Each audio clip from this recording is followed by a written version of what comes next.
One Piece chapter 1109 yang sudah terbit menyimpan banyak keseruan yang layak untuk diperdebatkan.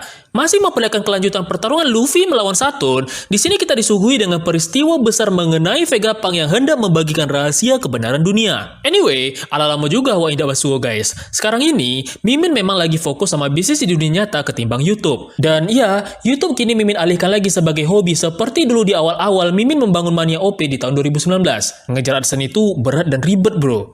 Tapi ngeliat chapter baru kali ini, Mimin jadi gatal untuk men-share ide-ide dan teori Mimin kepada teman-teman semua. Jadi, buat kalian menemukan channel ini, di-subscribe lah supaya Mimin jadi termotivasi untuk upload video-video berikutnya. Oke? So ya, seperti apakah kelanjutan dari chapter 1109 ini? Langsung saja ke pembahasannya.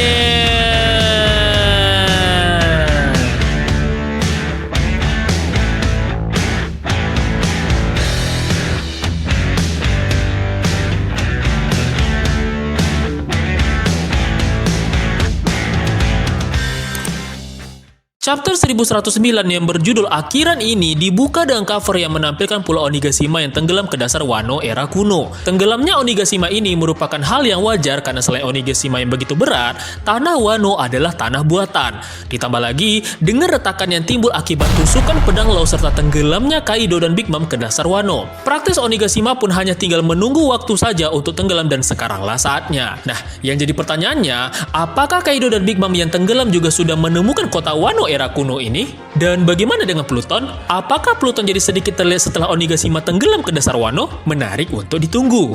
Chapter kemudian dimulai dengan kelanjutan Vegapunk yang sekarat. Masih belum begitu jelas apakah dia benar-benar sudah mati atau belum, tapi tampaknya serangan fatal Kizaru di chapter lalu membuat Vegapunk mengalami luka yang sangat fatal. Kondisinya yang lemas itu kemudian memicu aktifnya video rekaman yang memang sudah dipersiapkannya jauh-jauh hari untuk ia tayangkan ke seluruh dunia. Dengan memanfaatkan jalur komunikasi angkatan laut, Vegapunk bisa memaksa siaran video yang telah direkamnya tersebut untuk tersebar ke seluruh dunia. Dengan demosi biasa, maka semua orang di dunia ini bisa mendengar suara Vegapunk. Tapi untuk bisa melihat video rekaman yang menampilkan Vegapunk sedang berbicara, maka orang-orang perlu menyiapkan musi raksasa seperti yang pernah kita lihat pada siaran langsung pra Marineford di Sabaudi. Vegapunk memberikan waktu 10 menit untuk seluruh orang di dunia untuk mempersiapkan musi raksasanya agar bisa melihat video dirinya sedang berbicara. Nah, Saturn yang tengah digenggam oleh Luffy tentu panik.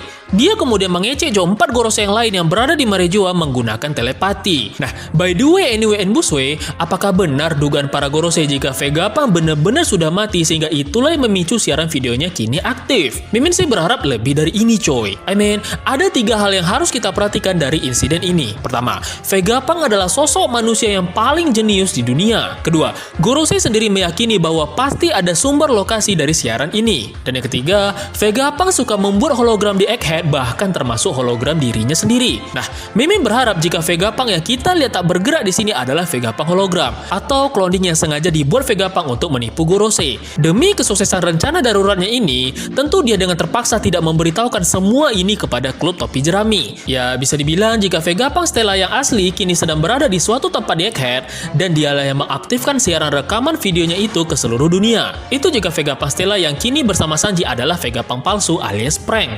Namun jika itu benar-benar Vegapunk asli, Mimin juga yakin dia belum mati. Apa yang sedang dilakukan Vegapunk saat ini hanyalah sedang tidur. Setelah beberapa menit, dia akan membuka lagi matanya dan siap memberikan arahan untuk melawan Saturn. Come on bro, kalian tentu tidak ada yang berpikir bahwa Vegapunk hanya akan berakhir sampai di chapter ini saja bukan?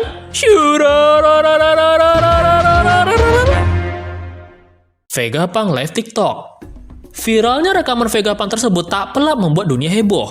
Mereka mulai mempersiapkan musi raksasa dalam waktu tunggu 10 menit yang disediakan Vegapunk.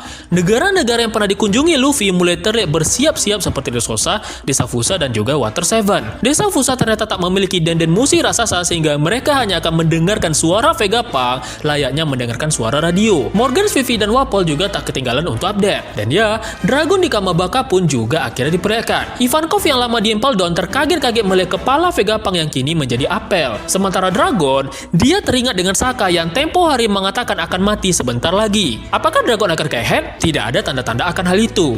Apalagi lokasi Dragon kini juga cukup jauh berada di Grand Line, sementara Egghead berada di dunia baru. Luffy versus Saturn dan Kizaru.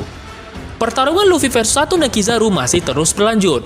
Luffy dalam mode Nika memang tampak aneh. Tak seperti dalam mode non-Nika, di mode Nika ini ekspresi Luffy tertawa bahagia meski sudah melihat Vegapunk temannya hampir tewas tak bernyawa. Padahal kan, mestinya dia pasang muka sangar ya, seperti yang diperlihatkan ketika Gear 4 melawan Kaido. Di sisi lain, Satoon juga tampaknya berada di level yang berbeza dari semua musuh yang pernah Luffy lawan sebelumnya. Semua serangan Luffy tak berdampak kepada Satoon. Saat Kizaru mencoba melasarnya dengan mata, Luffy dengan mudah menghindar. Luffy lalu menggenggam Satoon dan Kizaru pada masing-masing tangannya dengan kuat, lalu menepuk kedua tangannya dengan keras layaknya menepuk nyamuk. Praktis Kizaru dan Satoon pun langsung gepeng akibat serangan itu. Inyo kemudian memutar-mutar dua makhluk bangsat ini dengan cepat lalu melemparkan mereka jauh-jauh ke laut. Kizaru yang tak berdaya ini kemudian menghantam sebuah kapal perang dengan sangat keras. Sementara Satoon berhasil memutar dirinya kembali ke Pulau Egghead dan menyerang Luffy dengan kakinya. Tapi Luffy bisa dengan mudah menghindari serangan Satoon. Dengan kemarahan yang amat sangat, Satoon pun kemudian melakukan panggilan kepada 4 Gorosei di Marejoa untuk datang ke Pulau Egghead. Petir hitam kemudian muncul menyambar Egghead. 4 lingkaran raksasa yang diiringi dengan asap hitam kemudian muncul dari dalam tanah. Tampaknya,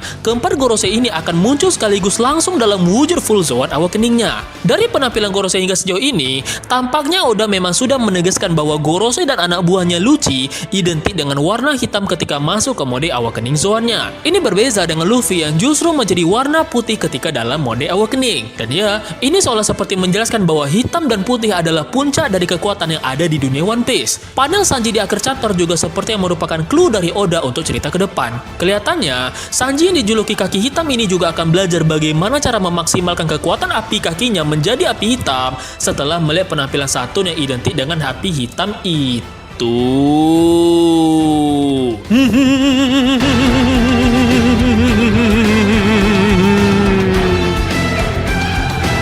Bagaimana menurut teman-teman? Sekian dulu prediksi dan analisis kami kali ini. Jika teman-teman suka dengan review, prediksi, dan analisis dari kami, silakan klik like dan subscribe channel ini.